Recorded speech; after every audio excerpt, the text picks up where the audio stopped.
মওলা মসজিদে যেতে হবে, রব বললে পারলে যা। মওলা এই টাইমে মসজিদে গেলে তো আমারে দৌড়ে ফিটাবে। বুঝেন না কেন? আমি যদি রাতে 3টা বাজে, 4টা বাজে, 2টা বাজে মসজিদে যাই, আমরা চোর বলে ফিটাবে।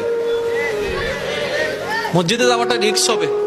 রব্বে করিম বলে মসজিদে না পারবি না, আল্লাহ পারবো না, তাহলে যা ঘরে যা, যাই নামাজ বিছা। বলে যে যাই নামাজ বিছালে তো বউ বুঝে ফেলবে আমি বাটপারি করছি। কথা বলেন না কেন?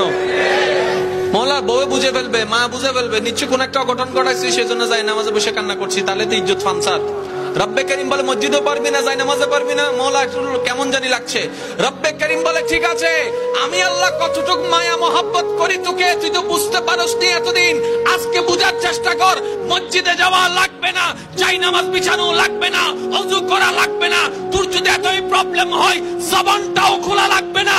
মন থেকে তুই একবার আমাকে ডাক দে, একবার ডাক দে, একবার বল রহমান মাফ করে দাও, রহিম মাফ করে দাও। তোর মনের অবস্থা আমি রব্বে করিম শুনে, ইন্নাল্লাহ ইয়াগফিরুয যুনুবা জামিয়া, তোর সারা জীবনের গুনাহকে মাফ করতে রাজি।